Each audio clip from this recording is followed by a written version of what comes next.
What up, Coordination? On the pod today, we have a priori 0x, who is an anon or semi-anon, who is working on MEV and MEV Redistribution.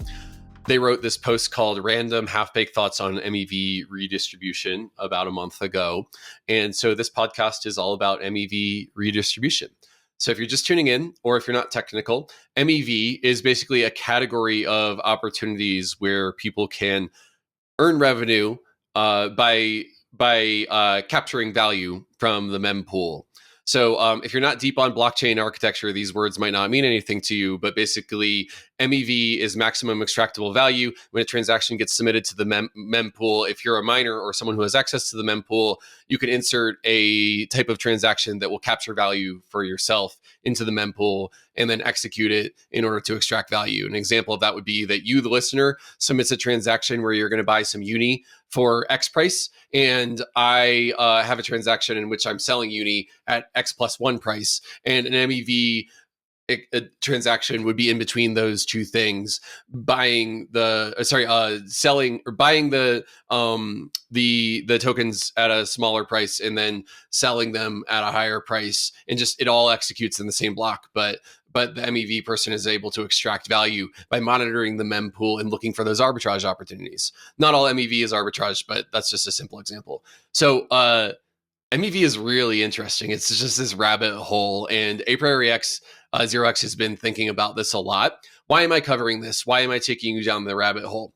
There's an opportunity to do redistribution with MEV, aka redistributing profits to anyone other than the person who's doing the arbitrage. So what if we could fund public goods with MEV is sort of the idea of this episode. Is that even a good idea? Is it even ethical to do that? Is another thing that comes up in this episode. So one of the most deeply technical episodes that we've done, but I see a lot of upside in MEV redistribution in funding public goods in the future. There's also a lot of thorny governance and technical problems in it, which makes for good podcast content. But so I think that you're going to see over the next quarter, I'm hoping to do 3 to 5 episodes on MEV redistribution. I put it up there with civil defense and digital identity as one of the most important things to understand in this nascent blockchain ecosystem, to figure out and to develop into something that could be more regenerative for the world. So TLDR, a priori is an MEV researcher who cares about redistribution, who cares about public goods. And in this episode, we go full circle on the technical applications here into how it could be applied to fund public goods and create a more regenerative crypto economic economy. And we wrap it all up by talking about the most interesting techniques and what's hot and where are things going to land on various L2s and layer 1s in the future. So this is a field to watch. If you're interested in going deep on MEV, this episode is for you. If you're not, maybe it's one to skip. But I think it's a really good one, and I learned a lot from talking to a priori 0x. So without further ado, let's go deep down the MEV redistribution rabbit hole. I hope you enjoy, Coordination. Working in Web3 is awesome, but working outside of the typical W-2 employee structure is a deal breaker for so many. OPOLIS is helping the self-sovereign worker focus on what they do best: their work. Tax time is coming up. OPOLIS helps professionalize your business by helping you form an entity, generate proof of employment through pay stubs, and receive a W-2 at the end of the tax year. Are you self-employed and forced to spend money on expensive healthcare insurance with limited coverage? OPOLIS leverages group buying power through a community employment co-op, helping you save 20 to 50% on high-quality, affordable healthcare options through Cigna. And finally, OPOLIS's member owners share in OPOLIS's success and profits based on their work token holdings. You must be authorized to work inside the United States and select Canadian provinces to receive OPOLIS's benefits. Book a 30-minute free consultation with OPOLIS's experts and join OPOLIS by March 31st, 2023 to get 1,000 work and 1,000 bank tokens. Go to connect.opolis.co/bankless to get started. And if you're going to ETH Denver, make sure to stop by the OPOLIS booth or attend their Future of Work Summit hosted by OPOLIS. The Glow dollar is a new stablecoin with a very special property. As the market cap of Glow goes up, extreme poverty goes down. Glow is a dollar-backed, non-profit stablecoin that creates basic income for people living in extreme poverty. Glow is basically the same business model as USDC, with yield-generating treasuries on one side and a stablecoin on Ethereum on the other. But instead of being a for-profit company, Glow is a non-profit that donates 100% of all yields from the Glow Reserve to Give Directly's basic income program. Give Directly is a charity that gives people money, no strings attached, to people living in poverty, and is a charity that Vitalik has previously donated to and supported in the past. With Glow, you can reduce poverty just by holding a stablecoin. Glow is launching in early 2023, and you can join the waitlist at glowdollar.org/greenpill. That's glodollar.org/greenpill. What's up, a priori? How you doing? I'm doing great. How's it going today, Kevin? Things are pretty good. I really like your ANON name, a priori. That means knowledge deduced from theory. Is that right? Yeah, that's right. Nice. So we're going to go deep on MEV today. I'll be curious how much of the knowledge that we have is a priori versus empirical, which is deduced from observation. So maybe we'll just start with the basics. What is MEV and what's your background in working on it? Sure. So I would say that the deeper I go, or the more that I learn, the more that I don't know the answer to that question. But I believe the term was coined in the Flash Boys 2.0 white paper, which was released in 2020 with Phil Diane and a bunch of other esteemed authors from Cornell. And they coined the term maximal or minor extractable value, which meant that a miner could basically position themselves as being in the privileged position in producing a block to reorder, insert their own transactions or censor transactions to basically create the most profitably packed block and extract some value from those behaviors. And as we have shifted to proof of stake world with not just Ethereum, but most blockchains in general, the term maximal extractable value has come to represent that. Another way to think about it is overlapping user preferences kind of create this value in the system that can be captured, and sophisticated actors within the supply chain are able to go ahead and capture that value if they know what they're doing. If you want me to go a little bit deeper, I would say that generally the most well understood types of MEV are sandwiches, arbitrage, and liquidations. Those are broad categories. There are certainly more in depth. Sandwiches refer to when a bot would front run you. Let's say they find a user trade that has maybe 5% slippage or something on Uniswap V2. They'll go ahead and place a front running order, jack up the price, and then you will go ahead and get filled at that max slippage tolerance. And then they'll go ahead and turn around and back run you and capture that arbitrage opportunity there. Mm-hmm. That's not great for users because you got filled at a worse price. And then also to you're already down on your markout P&L from like 60 seconds after the trade, which also isn't great. Yeah. In terms of arbitrage, obviously, like AMMs require some amount of arbitrage to keep prices in line with off-chain order books or centralized exchanges, wherever the liquidity is. So it's kind of a necessary function. One of the most popular types is backrunning. And then you also have liquidations, which play a key role in all of the lending protocols with respect to being able to capture some collateral at a discount and then go ahead and sell it and make that operation profitable. And actually, like liquidation sometimes can be the most profitable form of MEV. And maybe one liquidation opportunity will capture more MEV than in the entire month based off of different on-chain activity, like when we have high volatility. Mm-hmm. And then those are kind of generally the different three types of MEV. Cool. Let me just play some of that back just for the audience to hear it again. So MEV is basically the category of incentives that miners or whoever's executing transactions have to profit from the transactions in the mempool. So when you sign a transaction in MetaMask, it goes into a mempool with a bunch of other transactions. And there is a setup where the people who are executing those blocks are getting a block reward and transaction fees for executing those transactions. But there's another way that people can profit from those transactions, which is by sandwiching transactions or inserting their own transactions. So basically, you're buying token X at or you're selling token X at price at 1 one DAI per token, and I'm buying it at 115 per token. And so someone inserts a transaction in between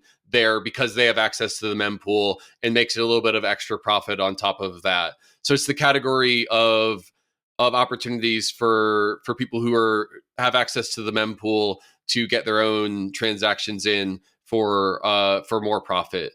And that's how I think about MEV in sort of as layman's terms as I can get. Is that close at all? Is there any corrections that you want to make? No, I think that's a good framework. And then the only other two things that I would add, which I think the listeners should be aware of, long tail MEV. So these are opportunities that don't come up very often on chain. It could be something like a more recent one was there was a Bored Apes, Yuga Labs land mint for their other side deed land tokens and or NFT rather, and somebody came up with the idea of, well, if I do a flash loan, borrow an ape from this lending protocol, I can go ahead and then mint the token, return the ape back to the lending protocol, repay the flash loan, and then capture that value of whatever the NFT was worth minus the expense to put on that position. So there are opportunities like that where there's some people that are incredibly skilled in writing Solidity or even in lower level Yule assembly language, and can really make gas efficient contracts, and then are just very creative in identifying some of these opportunities. The other thing is that sometimes like protocols that might not necessarily be very popular might have MEV that can be leaked from them, but because nobody is paying attention, there are opportunities that are there for the taking. Like it could be like a lending protocol that most people aren't aware of, but there are still liquidations that need to be processed. So a searcher might say, hey, like this is profitable for me.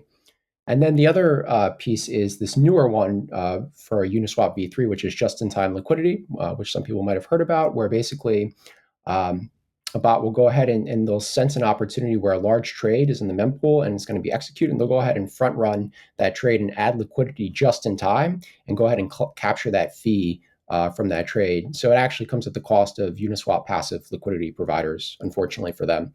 But actually for the trader, it leads to a better fill. And then they can turn around and have a backrun transaction right after that as well and capture that profit. So just two others to be aware of. Nice. Yeah, it feels like this whole category of profit opportunities with MEV. And I'd love to just like put a pin on MEV now that we've established that there's an opportunity for tokens to be made here, and pivot to talking about MEV redistribution. So Sure. you've written a post about this, and I'm curious if we could just start with what's the definition of MEV redistribution? Sure. So the idea would be that either a protocol at the application, or maybe like easier to think about like an application specific blockchain, is able to capture some MEV and then redistribute that either back to users who are using the protocol, or maybe if it's a DEX, like liquidity providers, or they might just decide that the best thing to do is to burn the token, which Mhm. obviously helps the token holders of the protocol, or they might use it to subsidize new users in the future.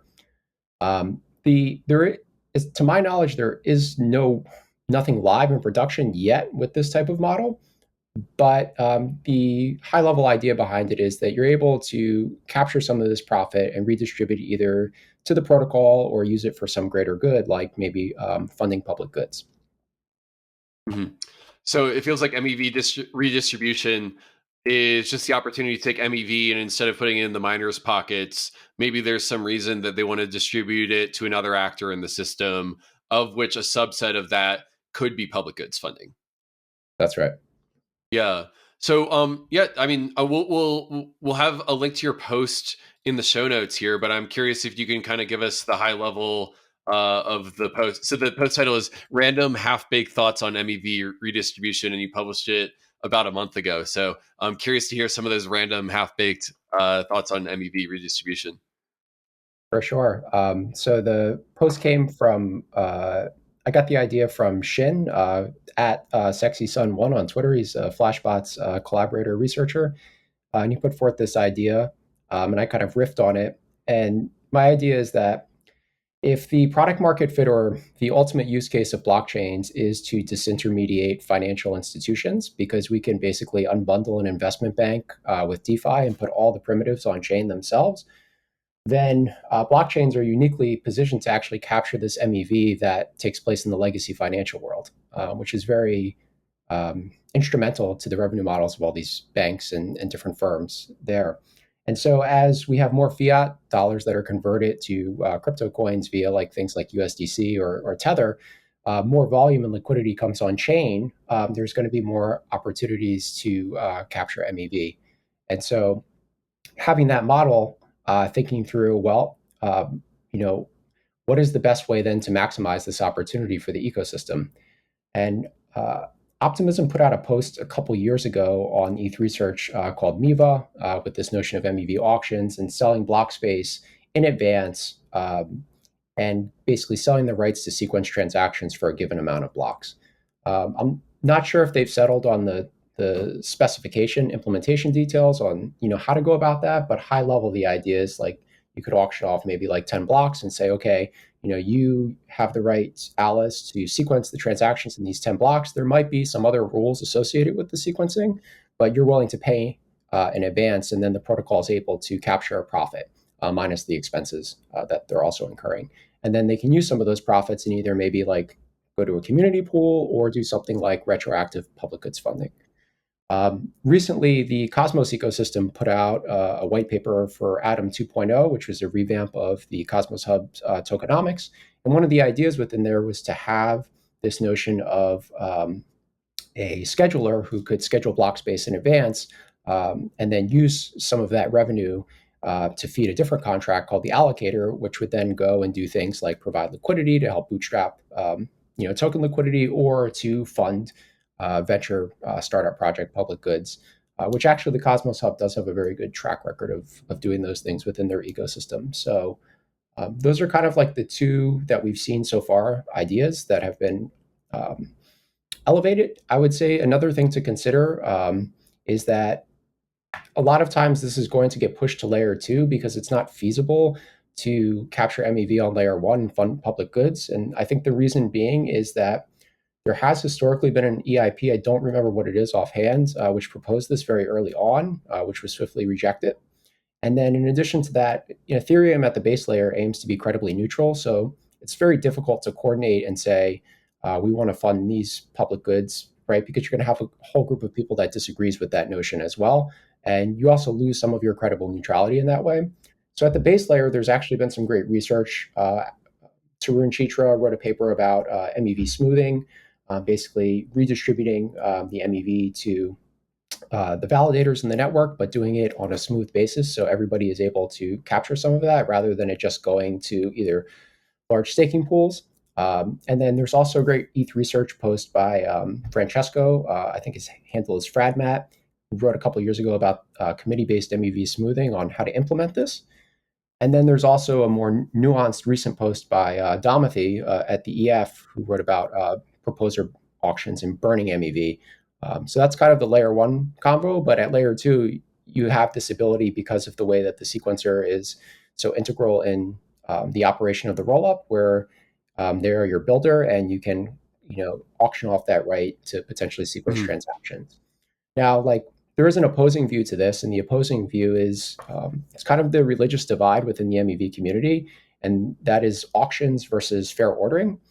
And some people believe that MEV is bad and it's theft and it's stealing, and therefore you should just have these fair ordering protocols that order transactions as they come in with network latency, first come, first serve, and then you have some kind of agreement on those transactions before they go through consensus, and maybe you have like some kind of like ZK snark as well attached to them. Great work that's being done there is a protocol called Themis. It's being researched by Cornell, Mahimna Kelkar, actually Sriram Kannan, also an author of that paper as well.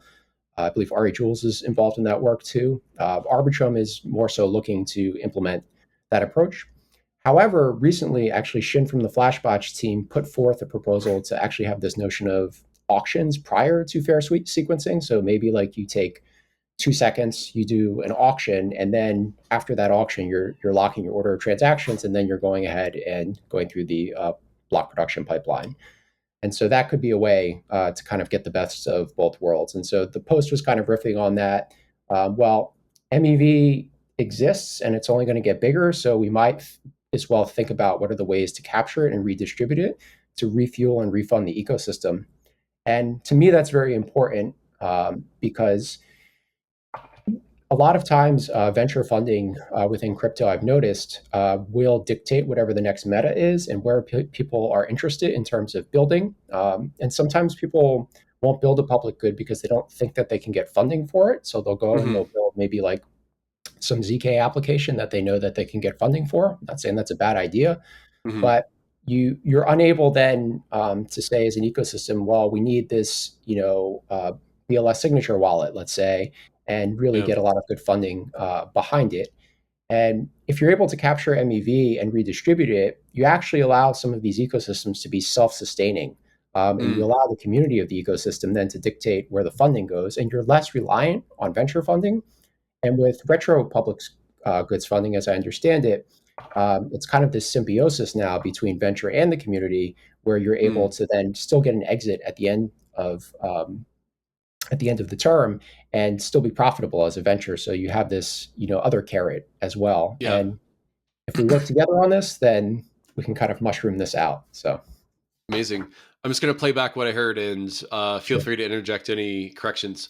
So at the layer one, there's MEV auctions, MEV smoothing, and I'm doing very high level for the audience here to give them the topology, but MEV auctions, MEV smoothing at that layer one, proposer auctions, and burning MEV. And then there's also, since Ethereum's got this modular architecture, you have all these different L2s who have their own MEV roadmap. So it's almost like in the United States, how we have 50 states that can craft legislation that could be adopted at the layer one, which is the federal government. You almost have this kind of like experimentation in these sovereign layer twos that is also happening. That is kind of a fractal or reflection of the layer one. And then across the breadth of this topology of people who are exploring this, there's basically a debate of like, okay, well, should we be trying to capture and decentralize MEV, or should we be trying to get rid of it because it's theft and it's stealing, and we should have fair ordering protocols? So capture versus fair ordering is kind of like maybe capture and like equal access to MEVs, democratizing access to MEV versus fair ordering, which is eliminating it. And your take, and I don't want to put words in your mouth, but this is just what I heard, is that MEV exists. We might as well figure out how to deal with it. And the opportunity that you see is that venture funding in Web3 often dictates the next meta. Meta just stands for most efficient tactic available. And if venture funding dictates the next meta, is that a good thing? What if we could do funding for ecosystems with MEV and displace the VCs with that opportunity? Okay, so that's my rundown of everything I heard from you. What did I miss? Where would you want to correct the record? I think you nailed it. I think the only thing that I didn't include would be to say, like, there's a lot of data that shows that auctions actually have increased the overall welfare of users in the system with respect to like fills on prices. There's even been research. Tarun wrote a paper going into this. He did a talk at Bogota. I think it was called "The Cost of Feudalism," where he talked about actually sandwiches can potentially even improve order routing for DEX aggregators. So maybe some sandwich, but overall everybody else gets a better fill. And so like there's a lot of data that supports some of these ideas, and there's not necessarily that much yet to support fair ordering. And then there's also some questions about like information theory. Is there a lower bound on MEV anyway? Yeah.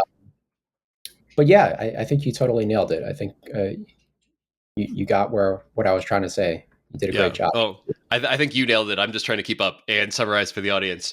So I guess I'm curious how you see this ecosystem developing in the next couple of years. Which projects are you excited about? If I'm a regen, which mechanisms and projects should I pay attention to? And like for me, the cherry on top was like, okay, so there's going to be all this experimentation at the layer two. What's going to end up happening on the L1, like the beacon chain? That to me feels like the end game of all of this MEV research, like because the L2s are kind of their own little sovereign place for experimentation. But where does the Ethereum L1 end up on this? Is it just status quo, or is there going to be an EIP that changes the status quo? So anyway, I asked you a lot of questions wrapped up in one. my sandwich attack of a question back to you. But like, what are you excited about, and where does the Ethereum L1 end up? Sure. I'll start with what I'm excited about. Definitely a bit of a roll up maxi. Very excited about, well, obviously optimism. I love their community. I think a lot of people are very bought into the vision, and just from what I've seen with like various different movements in crypto, you need this type of spiritual or vibe component to actually build something sustainable. So I'm very excited about Optimism. Also, their architecture of Bedrock is highly modular, and so far, Optimism, I believe, has had the most forked code base out of any rollup. So the OP stack, I know they're still working on Canon and getting fraud proofs live, but the OP stack in general might be a way for Ethereum rollups to just kind of fork and spin up, kind of like the Cosmos SDK in this way. So I'm very excited about that project. And then also they've done some great work on 4844 contributing there as well. Obviously, ZK rollups are very exciting. I think Tycho is super interesting. There's a trade-off space between these type 1 rollups and these type 4 rollups where you are being you're being exactly Ethereum equivalent, but your proving time is very slow. So it's not sorry, I don't mean to interject. I just want to make sure the audience is clear on this. Is that the difference between a type 1 and a type 4? Is Ethereum equivalence versus some other trade-off? Or I'm just looking for the definition of those two types of rollups. Yeah, that's right. So Ethereum equivalence in the ZK rollup means that nothing is modified. There is no modification of the gas opcodes. Like it's just another instantiation of Ethereum that's being put through a ZK circuit and proven. Versus a type 4, like let's say a Starknet runs a different type of virtual machine. And so while they do have some Ethereum compatibility because you can take Solidity and put it through this warp transpiler and get it down into this Cairo bytecode, it's not quite Ethereum equivalent in this way because you're not matching the EVM. And so there's this trade-off space basically where potentially you could get more performance as a type 4, faster proving times, maybe cheaper verification, but you lose your Ethereum equivalence basically. Cool. So I just want to connect this back for the listener. Optimism is famous for bragging about how little they've changed Geth in their code base. So they're type 1, exactly the same as the Ethereum main. I think I've actually heard them say like we want to be Ethereum, whereas something like a Starknet or a ZK rollup might have a different type of virtual machine underneath of it, which presents new opportunities but also challenges underneath of it. Is that on target? Yeah, I think that's a good framing. I would just say that there hasn't really actually been anything written in terms of like optimistic rollups and how equivalence. I'm just basically framing it off of Vitalik's article that he wrote about what types of ZK rollups. So, but yeah, I mean, I know Optimism is very much trying to go down that path of Ethereum equivalence, and they have this potentially really cool MIPS machine fraud-proof scheme when Canon launches. So looking forward to that as well. But not to dive too much into the rollup stuff. In terms of layer 1, Justin Drake's done some great research on this, Alex Obadia as well, and others. There's a lot of solutions to various different problems that could come up with respect to MEV. So one that a lot of people know about is this idea of proposer-builder separation.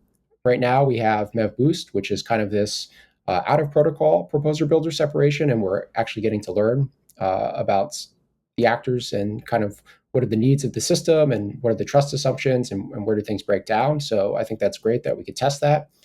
So PBS is something that long-term should be implemented in protocol. Another one that I'm very excited about is single slot finality. So this is similar to what you would see in Tendermint, where basically you can achieve finality on every block. Today in Ethereum, you achieve finality over 2 epochs, which is 64 slots. So it's maybe about 13 minutes, give or take. In a Tendermint-based system, you're achieving finality after 1 block.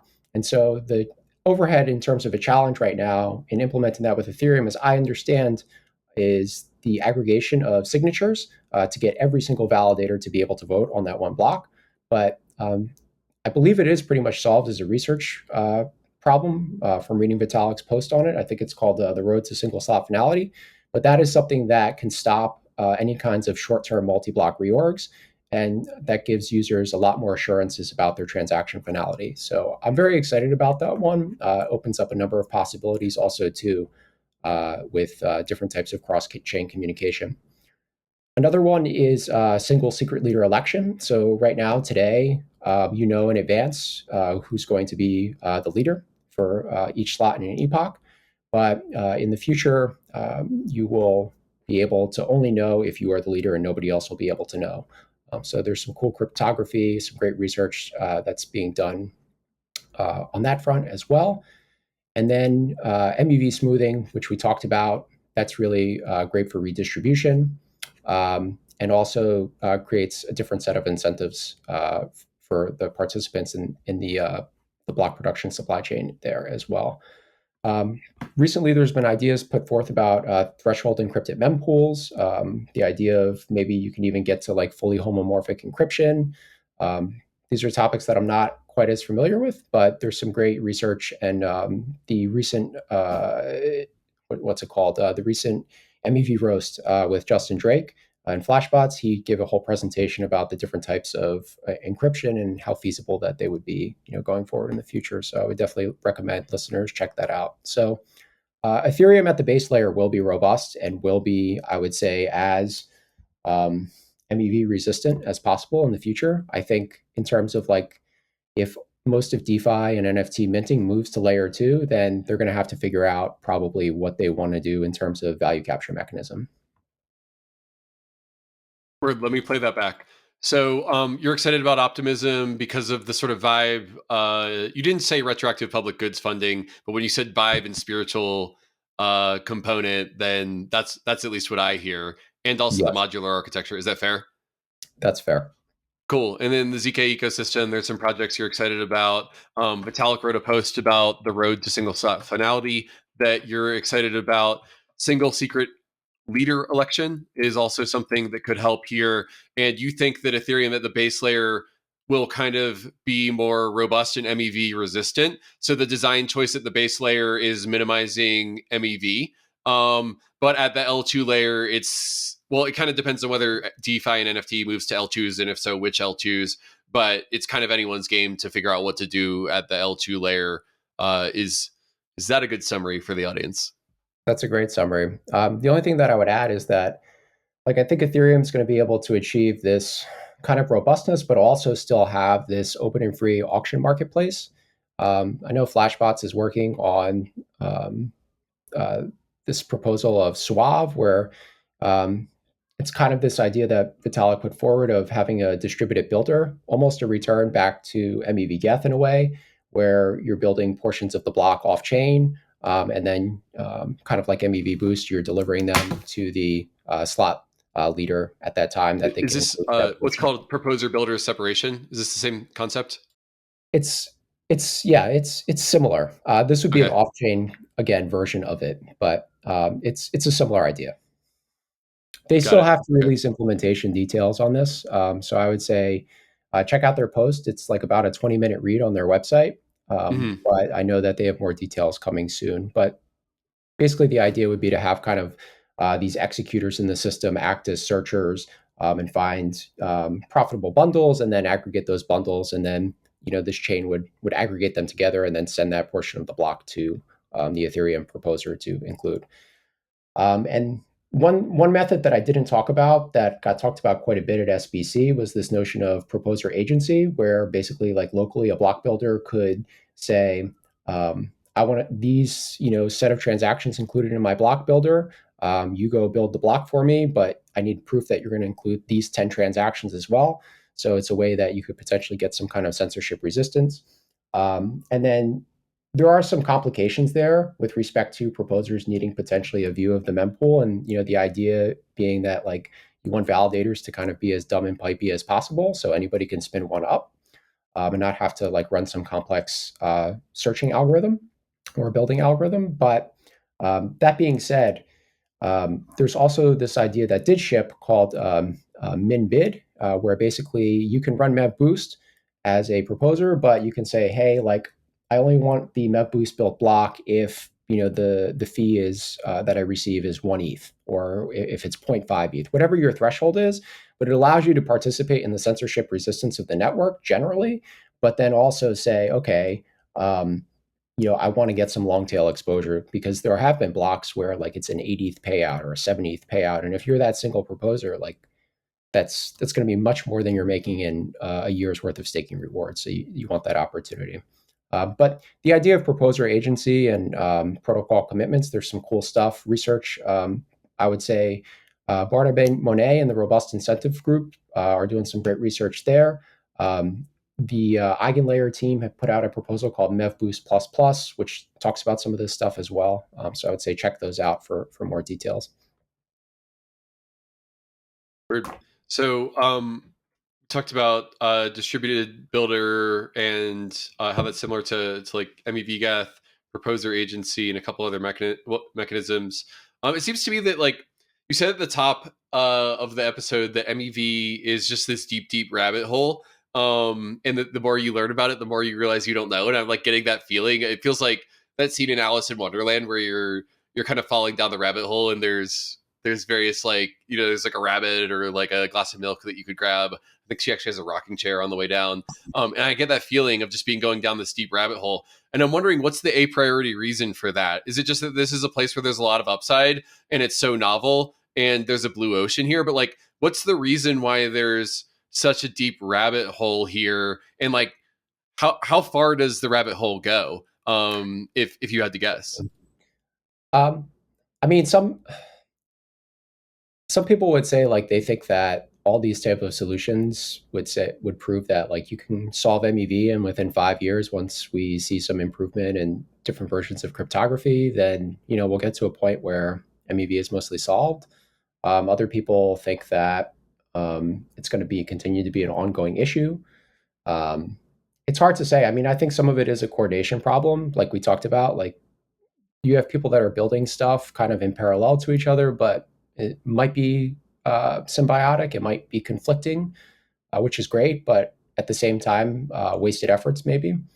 I think that it probably started because when this Flashbots team, or these early members of kind of looking at MEV and searching back in like 2018, 2019, when you had Ether Delta, like they were looking at, wow, like maybe you can make some money by reordering transactions. And are there actually bots that are doing this? And then experimenting and seeing that there are, and then seeing that, hey, this is kind of a problem. And this led to DeFi Summer, where you had this notion of priority gas auctions, where bots were just kind of spamming the mempool with tons of transactions, and it was jacking up the gas price for your average user, and transactions were failing on chain, and it was just creating an environment that was not great overall for the welfare of the system. So Flashbots came and shipped MEV Geth, and then moved that PGA game off chain into an auction mechanism, and then kind of cleared up the mempool for every other general user. But the idea was like, there's this negative externality because there's this value that can be captured, which is making the experience of using Ethereum poor.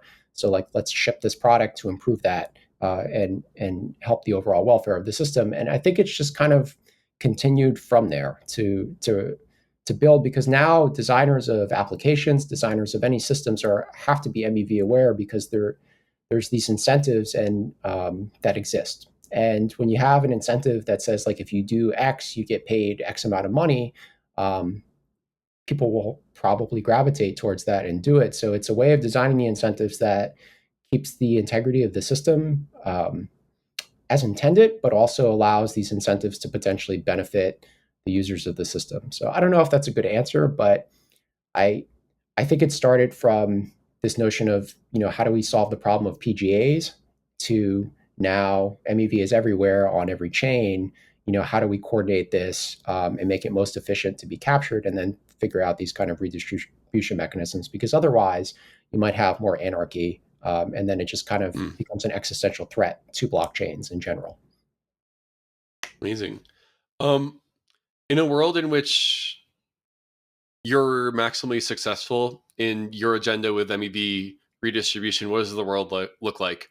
So take me forward to 2033, 10 years from now, and let's say that where you want to see MEV redistribution go, if that's maximally successful, how does that change the world let's just give it 10 years, which is a total arbitrary time. Maybe you could answer for 5 or 20 years, but what in your world in which you're maximally successful, what does that look like? A great question. Um, so I think I would say the end state, I would hope that people aren't researching MEV too much anymore. And I would hope that people are now like studying, how to redistribute MEV for things like universal basic income, maybe. Um, like I see UBI as kind of an inevitability with AGI. There's going to have to be some kind of distribution because not everybody is going to be able to keep up. Um, and I think MEV is like one of those vehicles that could actually fund this. So that's one thing I would say. More so, less of a focus on how to capture and how to design protocols, and maybe more on governance. Like I think MEV is going to force governance to have a lot of battles and issues over Mm-hmm. time. And I would hope that maybe in 10 years' time, we're beyond that. And there's like a couple standard models that people can just say, okay, this is how we want to set up our governance around this issue, or at least have our governance be aware of this issue and then move forward and be able to redistribute and fund public goods. And then we have less ultimately of these ecosystem free riders that just come in and spray and pray with different investments and then dump tokens on people, which ultimately doesn't benefit anybody. And if we can just have more investment in things because they're good ideas and because they can benefit the overall welfare of the ecosystem, rather than what's going to 10x in a year or 2 years time, I think that we can get to a better place, and then you can start seeing the removal of some of these Ponzi games from the Mm. ecosystem. So I would hope in 10 years there's no more Ponzi games because MEV has solved a lot of these problems. So what I heard there was that there's an opportunity to do public goods funding here. There's governance problems with MEV, and those battles will be fought probably at L1s and L2s across the ecosystem. Um, I really want to double click on the idea that UBI could be funded with MEV. So basically, the chain of thoughts there is that AI could cause a bunch of worker displacement or displacement. I mean, not just AI, but all automation, like Yeah. could cause worker displacement. And we need a way, if we want to keep democracies or we want to keep the working class able to stay afloat, then they need to have some way of paying their bills. And UBI is one way that that could be happening. I mean, maybe there's other public goods or I don't want to say welfare, but distribution mechanisms to the working class, and they could be funded with MEV, which is to me is like a big assertion of MEV redistribution's ultimate place in the world, like holding together democracies and keeping the working class afloat. Feels like a pretty big deal to me, and it felt almost understated the way you said it. Um, yeah, I mean, I guess maybe it's not as well formed a thought. I would just say that, like, what I'm seeing with rollups and app chains in general is that the idea being that they're their own communities, their own nation states in a certain way. And if you believe that there's going to be a lot of these rollups, and maybe for Ethereum, that's more at the layer 3 than at the layer 2. And maybe for some of these app chains, it's just a dispersion of them. But there's going to be these coordination mechanisms where people form these communities around blockchains in the future, perhaps.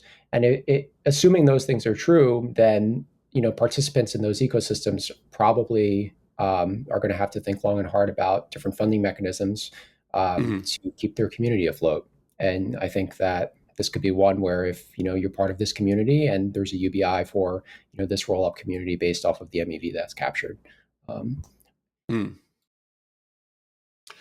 Yeah, I want to play forward sort of one of my ideas about how blockchains could fund public goods, and I just want to get your feedback on it and how MEV fits into it.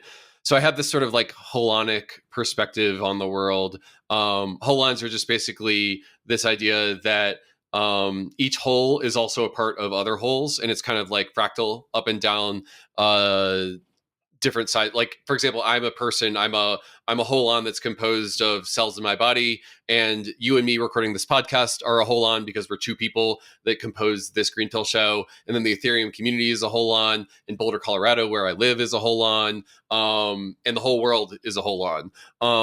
And so within each of these holons, if we were to fund public goods at that holon, let's just say like take the Ethereum community, you basically need a way of raising funds for public goods, but that's only half the battle. You also need a mechanism to legitimately, incredibly neutrally distribute that public goods funding within that holon. Or maybe if you're a extremely positive externality based holon, you're shipping positive externalities one level of like imagine Ethereum creating funding not just for Ethereum open source but all open source software. Okay, so you've got it's holons all the way up and down, and you can kind of have this modularity where you can match different funding mechanisms. Like Gitcoin raises money from just people who want to support Gitcoin. Optimism has retro public goods funding. Maybe MEV Redistribution is another funding source. And then on the other side, you have retroactive public goods funding and UBI and quadratic voting and givebacks and so it's like this holonic architecture and this modular way of pairing up funding mechanisms with distribution sources. That like this to me is like the way I see us building a modular stack for funding public goods worldwide, is having forkable software and doing this modular way of doing it. And so I guess I'm just wondering if you have any feedback on that vision, and does that make sense to you? And then I guess I'm wondering, like, how do we connect the people who are working on the mechanisms to the ones that are working on the funding sources is like the question that comes after that for me. So I don't know, what's your reaction to that whole ball of wax? I think that's really cool. I think that makes a lot of sense. It reminds me of something that David Deutsch wrote in one of his books. I don't remember if it was Fabric of Reality or Beginning of Infinity, but where he talked about this notion that, like on planet Earth, if we're able to leave Earth, then we can impact the universe. And so, like, you're basically able to grow the tree out.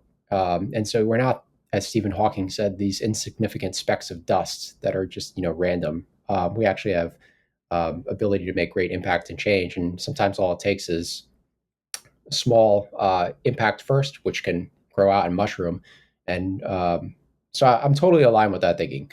In terms of how to coordinate, I think that's really the issue. Right now, MEV is very much in this phase of, you have people that don't want to accept that it could be a good funding mechanism, versus people that say, well, like, it could be a good funding mechanism. And I think once we figure out the distribution mechanisms in the next couple of years and what works and what doesn't work, I think it will be a lot easier for people to come to a Schelling point and say, this is what I think about this mechanism. These are the trade-offs. This is the data associated with it. And I think people will have less bipolar opinions about MEV. At least I hope so. And I think once you get to that point, then you're able to have some conversations about these other things. In terms of how do you coordinate this, I think the awareness piece is really key. I think what you're doing right now, for your listeners, I think what a lot of people are doing is just helping educate and raise awareness. I know for me, when I first learned about MEV, I was like, oh my God, this is terrible. How could this possibly happen? This is just like high frequency trading in TradFi. And it took me a little while to get past that. And then once I started digging in a little bit deeper into the research, I started to understand it a little bit better. And then as I learned more, I asked more questions, talked to people at Flashbots. Like I got to a point where I saw it more as kind of this financial energy that just kind of exists. And it's going to keep growing as the total addressable market of blockchains keep growing. And so, for me personally, like, I'm not at that bipolar place anymore with it, but I can see the perspective of the people that are. And I think we just need to settle and get more data on some of these things and have continued awareness. And I think once we move past that, then we can get to this point where we are funding all open source software with MEV redistribution. Yeah. Oh, man. Well, I think that's a great place to end. Unless there's any questions that I didn't ask you that you want to say. No, I would just say that, it's a very complex topic. So I might have said something that's like loosely true or not as precise as somebody more technical might have expected. But I would say that I'm just very thankful for the Ethereum research community, Flashbots research community in general. Great public goods, and just having this research available for people like me to consume it and to think about it, for us to talk about it. And so it's just been a great give back by that whole community. So very thankful there. Yeah, same. Well, I think that the work that's being done here is going to be foundational as the Ethereum ecosystem continues to grow. And yeah, hopefully this can be routed into doing good for the world, which is what regenerative crypto is all about. So thank you for your work on this a priori, and excited to see where it all goes. Absolutely. Thank you, Kevin. Peace.